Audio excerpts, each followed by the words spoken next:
Welcome to this week's edition of Good Books, where each week we interview an author of a newly published work of nonfiction that we believe is worth your time. The views expressed on this program do not necessarily reflect the views of the University of Texas Brownsville or this station. And now, here is your host, Dr. Bill Strong. Welcome to this week's edition of Good Books Radio. I'm Dr. W.F. Strong, and our guest today is Mitch Zuckoff, who has written a bestseller called Frozen in Time, an epic story of survival and a modern quest for lost heroes of World War II. This book was selected as Best Book of the Month on Amazon in April. It was selected as Best Book of the Month Barnes & Noble in April.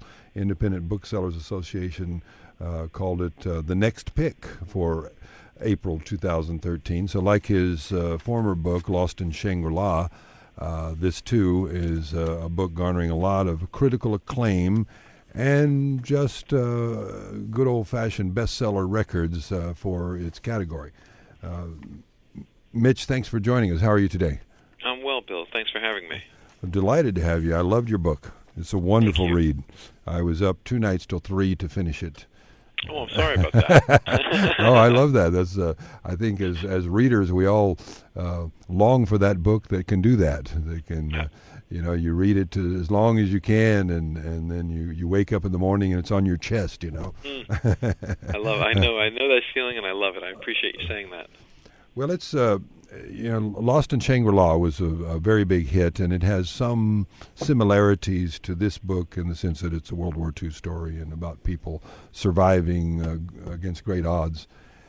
How do you find these stories that other people miss? I'm a journalism professor in my day job at Boston University, so I'm a newspaper nerd. Mm-hmm. I love reading old newspapers. And I believe that there are innumerable stories that have been lost to history that shouldn't be. And if you look closely enough, and if you read the newspapers of 1940s or even of the 1870s with the right eye, you can imagine that, wait a second, if there's enough material to turn this into a nonfiction book, if there's critical mass, if you will, we can tell an amazing story that at the time was just one little tale in the middle of, let's say, in these cases, World War II. So much is going on in so many fronts that a story about survivors in Greenland of a plane crash and living in the Arctic tundra over a winter would not merit the same kind of attention it would today. Mm-hmm. So if you look at these stories and read the newspaper with the right eye, you can find buried treasures. Well, why would it be different then than now? Is it just so common for people to get lost like that? I think now we have much more of a media-centric society that if you think about the Chilean miners who were trapped underground, there was so much immediate attention put on them. That story couldn't be lost. So we have the 24/7 news cycle now. So if something like this happened, if we had trapped airmen living in the tail section of their B-17 in Greenland now, it would be a breaking news story on CNN and Fox and everywhere else, and NPR. And so at the time, these stories could slip under the radar. Mm-hmm. And so they were waiting for someone like me or another writer to find them and pull them out of mothballs and turn them into the story. Well, this story is unusual because it has one where a plane is lost, and then those who go to rescue them also become, not lost, but they become part of the tragedy. Exactly. So that's unusual in and of itself, where the rescuers become survivors. Exactly. That's a big part, frankly, of what drew me to this story. At the initial plane crash, November 5th, 1942, this transport plane goes down on the east coast of Greenland on the ice cap, and then one series of tragic events follows another, as the search plane, a B-17 bomber, diverted from the war effort, also goes down with 9 more men, and then the rescue plane, the Grumman Duck, encounters a blizzard while trying to rescue the B-17 crew. So it's this cascading series of tragedies that attracted me. And I thought that's what made it unique, and I'm always looking for unique stories to tell. And then you're involved in this story because you become part of the 70 years later team that wants to find these planes and whatever bodies can be pulled from the ice. Exactly, and that made it enormously appealing to me as a story to tell because I could participate. Normally, I'm a desk jockey. I'm in the archives or at my writing desk, and here I was in a situation where, because the Coast Guard and an incredible team of explorers from North-South Polar wanted to go back to Greenland to find this Grumman Duck, this Coast Guard plane that's entombed inside a glacier with 3 heroes aboard, and they were willing to bring me in to write about what they were doing and to participate right up to the most climactic moments. It was too good to miss. And you found the plane. We did. It's almost like it's hard to people to imagine this wasn't fiction, because when everything is going wrong, when it looks like we're running out of time, something amazing happens, and we snatched victory from the jaws of defeat. Yeah, it's a wonderful story on because that happens over and over again in a sense, because it happens to the men who were there 70 years before you, who keep surviving somehow against all odds, and so you have this constant kind of back and forth jarring of your emotions. That's the exact parallel I was shooting for while I was writing it. Mm-hmm. Yeah. Well, obviously you achieved it then. Oh, well, tell me what it's like on that glacier, because you stood there. So what's that like? It's magnificent and it's terrifying at the same time. You are really you've been thrown back into a previous ice age. Mm-hmm. It is an endless view of ice everywhere you look, and you know that everywhere you step there could be a hidden crevasse. There could be an ice bridge covering a crevasse that might fall 200 or 300 feet down inside the glacier, and so the beauty is overwhelming, but you're constantly on guard for something awful happening. And that happened to some of the rescuers who came by sled to get them, right? Exactly. Where one after another, these attempts to reach these downed airmen encountered these kinds of problems. And the story you're describing is this motor sled team, a Texan, in fact, a guy from San Antonio, Don Tetley, and one of the world's great glacier scientists, a guy named Max Demarest, in 1942, went to try to reach the bomber crew, but on their way in, they encountered one of these hidden crevasses under an ice bridge, and Max Demarest plunges through to his death, to disappearance. And he is still, tragically, up there, buried in ice. And so, having done all this research about these events from 42 and 43, those were foremost in my mind as I'm walking on the same glacier in the same area as all these things happened. And I certainly wasn't naive or arrogant enough to think that I was somehow immune from that. Well, as you stood there also in fairly decent weather, but weather that turned bad for you, were you all the more amazed that anybody survived there that long? It's a great question. Absolutely. It gave me an appreciation. We were there in the summer. Mm-hmm. We were there with really good equipment, with plenty of food, with satellite phones. Mm-hmm. And it was still brutal. It was still just, a trying experience physically and mentally. And we were there for only a matter of weeks. And so to think about these men in 1942, without the equipment, without a way to communicate, except after finally a walkie-talkie is dropped to them so they can communicate with planes flying directly overhead, with just horrible conditions through the winter. Mm-hmm. It was almost unimaginable to me, having been there, that they actually did survive.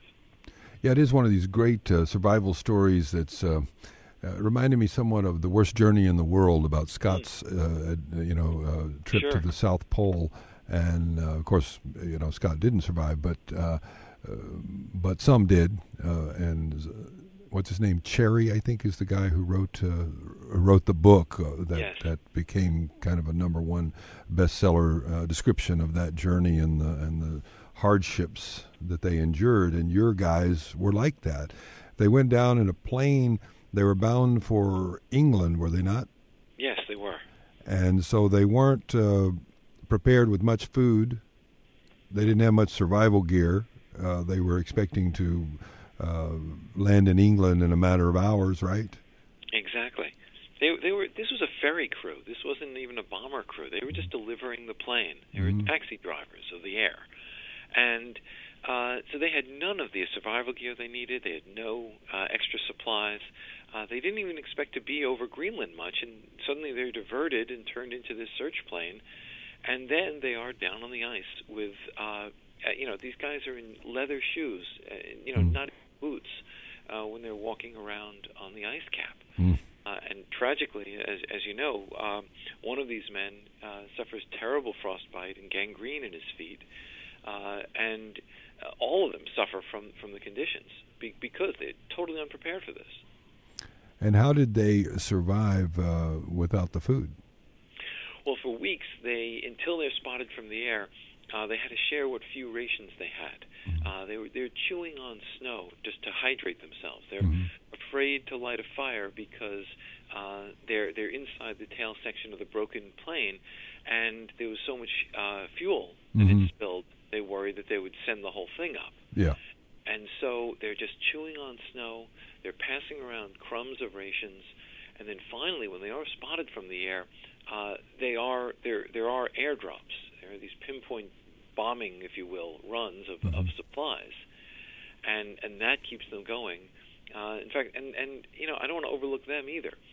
I focus on the guys on the ground. Yes. But every time those supply planes went up and flew into blizzards and flew overhead over where these guys were stranded on this glacier, they were risking their lives. They knew they could easily be down among them in a moment. Yes, and one of them was. Indeed, exactly.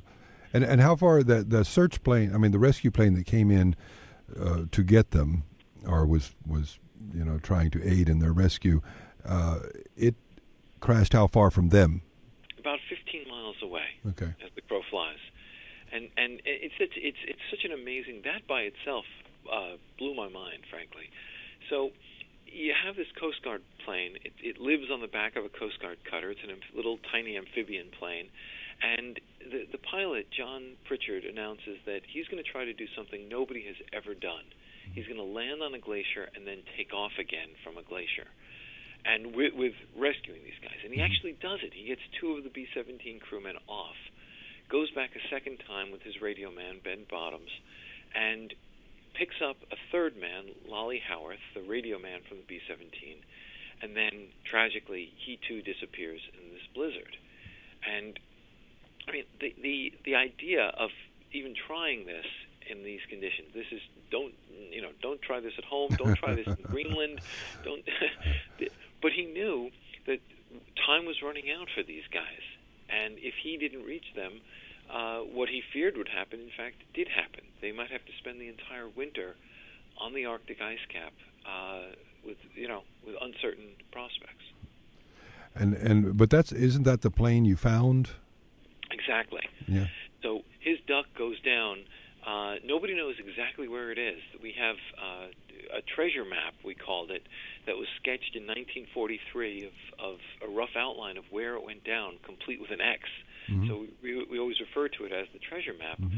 And with that, we then applied modern technologies, ground and ice penetrating radar, special digging and drilling equipment, high-tech cameras we could drop into the glacier to look and see if we had found it. Because mostly, it wasn't just a mission to sort of satisfy our curiosity. The three families of Pritchard, Bottoms, and Howarth, these three heroes who are entombed there, have been waiting 70 years for their men to come home. And I've gotten to know all three families, and so we felt as though this was a classic example of fulfilling the promise to leave no man behind, and that was our purpose. So, what have those families said to you? I'm sure they're incredibly grateful, but what has been their response?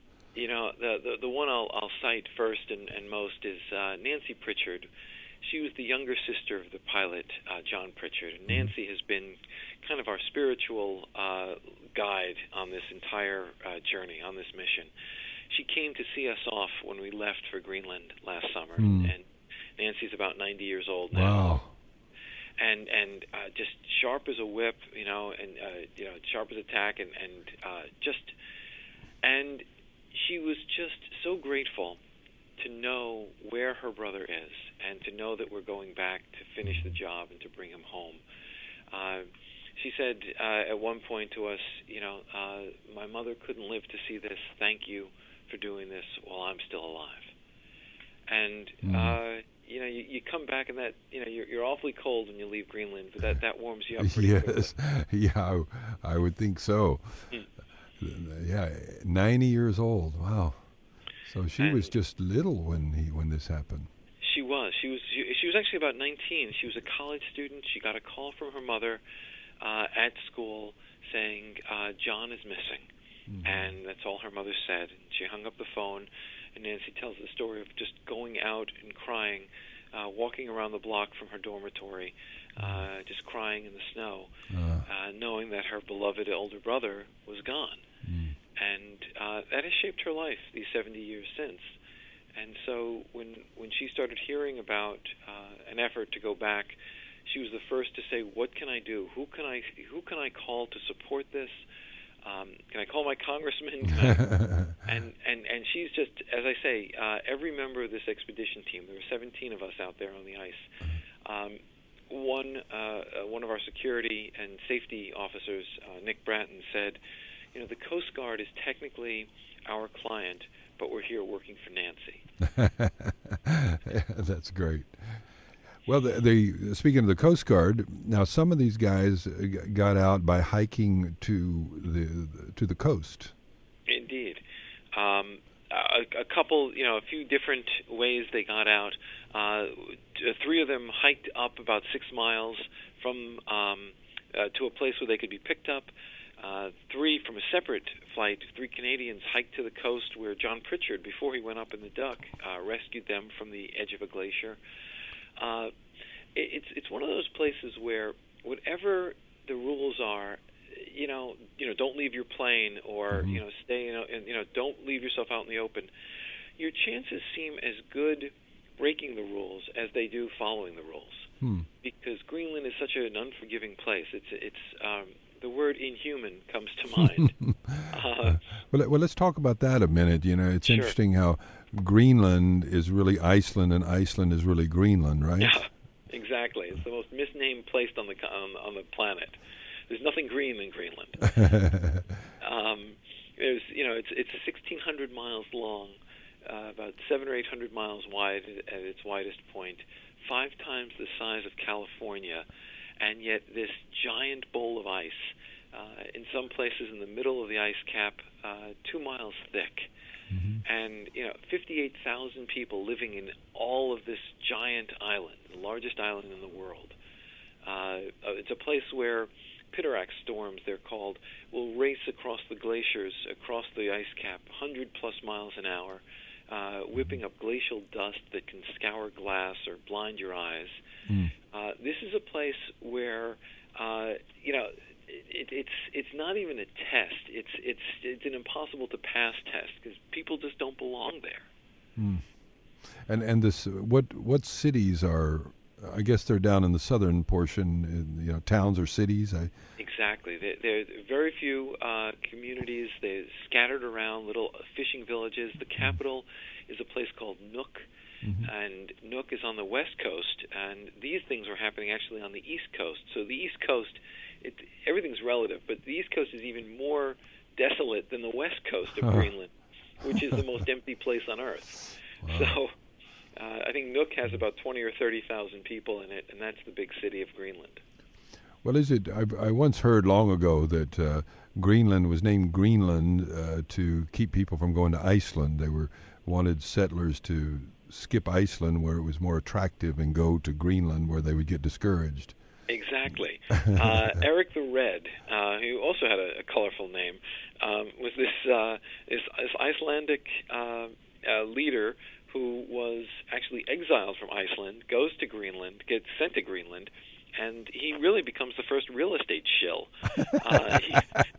He's selling, it's like the guy who tries to sell you waterfront property, but it's underwater. Greenland is awful, and but he realizes if he called it what it was, glacier land, or death land, he wouldn't get much company during his exile. So he thought, sure, let me tell my fellow Icelanders, it's Greenland. It's beautiful here. I love that, the first real estate shill. And your background, you have a master's in journalism from University of Missouri. Yes. Which is the oldest journalism school in the world, I think. It is, indeed. We're very proud of that.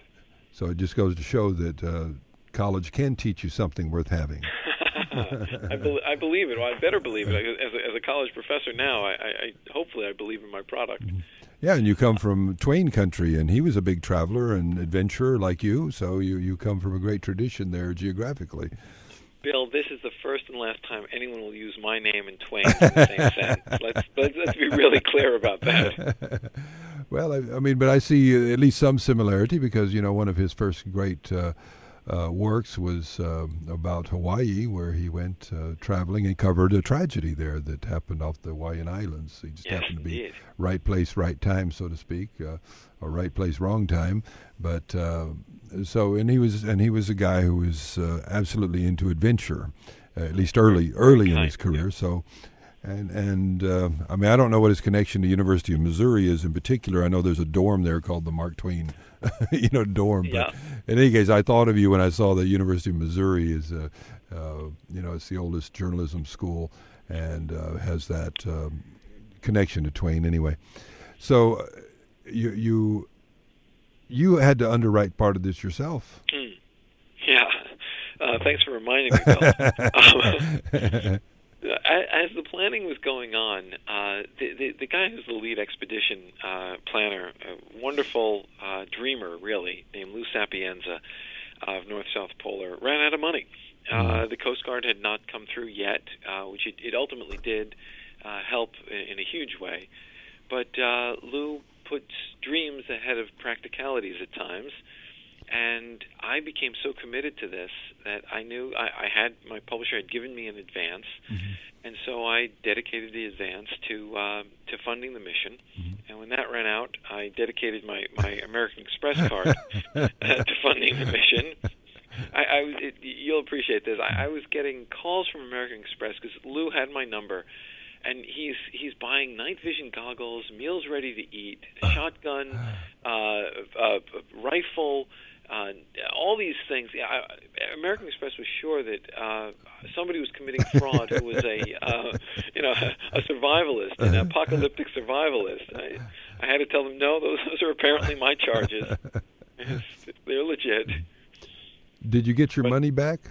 I got a piece of it back, and I'm not complaining. When Lou was given money from the Coast Guard, he cut off a very nice chunk for me. But I'm not complaining. As I said, I got to write Frozen in time, and that was absolutely what the advance was about, was being able to complete this book. So it was a fair deal. Now, just to set the story, we're jumping around a bit, but I'm trying to give people a reason to want to read the book so they can pull it all together. But I think it helps to understand what was going on, why they were moving these planes. Sure. And why that route and everything. So this is, if you think about it, it's the first months, really, of American involvement in World War II, early 1942 into mid-1942. All the action is taking place in Europe. So we've got to get hundreds and hundreds of warplanes from the States, rolling off assembly lines in the States, over to Britain. And we could disassemble them and put them on ships, but that would make them, first of all, it's longer, more expensive, and make them susceptible to U-boat attacks in the Atlantic. So they came up with Operation Bolero. They would fly the snowball route, as it was called. They'd fly up to Labrador or to Newfoundland, then over to Greenland, where we built these secret bases, then to Iceland, then to Britain. And so we had hundreds of planes flying this route going over to Britain to become part of the 8th Air Force. And so that is really a big part of why these planes started to crash, because most of these guys were inexperienced flyers generally to begin with. And then you suddenly put them in this horrible conditions, this flying in milk conditions of ice cap blending with sky above, no horizon. Next thing you know, they're down on the ice cap. Well, since you work there with the Coast Guard in trying to find, these lost heroes and the plane, did they tell you how they would do it today? If this were to happen today, what would they do that would be different? Or did they simply have equipment that can go into these storms now? Absolutely, and it was almost became a little bit of a joke among us that Commander Jim Blow, who was the chief Coast Guard officer on the mission, he was a former rescue flyer, and now he's an executive at the Coast Guard in Washington. And he said, if someone went down now and they got a radio call out, we'd have a heavy-duty helicopter here in about 2 hours. You'd never have a book to write, Mitch. How Jim put it. And it's true. I mean, the whirlybirds of that era didn't have the lift, didn't have the capacity to fly into these storms or fly these kinds of distances. And so there was, it was a technological gap. We had the planes that could fly over this place, but we had no great way to reach them. We were still using dog sleds on the ice. And the motor sleds, which, as we discussed earlier, they were susceptible to falling through crevasses. Must have been terribly frustrating for the commanders at the time to know they were only, 30 miles from these guys, but they couldn't get them. Oh, it was. It was especially, the Coast Guard is a rescue outfit, and the Coast Guard is about doing this sort of thing. And so the head of the Greenland Patrol was this guy with the nickname Iceberg Smith. And what a great name. Perfect, right? Yes. He actually had a Ph.D. in oceanography from Harvard. Wow. He's a great character. But he was enormously frustrated that we know these guys are alive. We know that they are suffering. They're this close, and yet winter is closing in. I can't leave my ships too close to the coastline because they'll get trapped and potentially damaged or crushed when the ice pack rolls in. And so even the planners in the Army up to Washington, they all knew this was going on, and it was enormously frustrating. They were throwing out all kinds of ideas that just kept getting shot down because the technology just didn't exist. So this became one of potentially, it may have been, I don't want to say because I'm strictly nonfiction, but it may have been the costliest, most lengthy rescue mission of the war. Well, it is a wonderful story, a riveting read. Unfortunately, we're out of time. The book is Frozen in Time by Mitch Zuckoff, and I highly recommend it. It's, as I said, I was up till 3 and fell asleep reading it, not because the book put me to sleep, but because I just ran out of steam. But it's a beautiful book, and I suggest you go out and get it. It's number 2 on Amazon's list of books of survival and adventure. I don't know what number 1 is, probably your other book, Lost in Shangri-La. If you want to get a free copy of this book, I will give you this one that I hold in my hand. If you'll send a note to goodbooksradio.com, just say free copy, Frozen in Time, and so some lucky person will get this from the draw. Thank you again, Mitch, for joining us. What's your next work? It's going to be another World War II piece, a lost story related to Pearl Harbor. Marvelous. Well, come back and talk to us when you finish that one. I'd love to, Bill. Thank you. Thank you. I'm W.F. Strong for Good Books. I want to thank our producers, Renee Ramos and Juan Ramirez, for their work today. Thank you for joining us. Signing off, hoping all that your books are page-turners. If you missed part of this or any other show, or you just want to share a good book with a friend, like us on Facebook at Good Books Radio.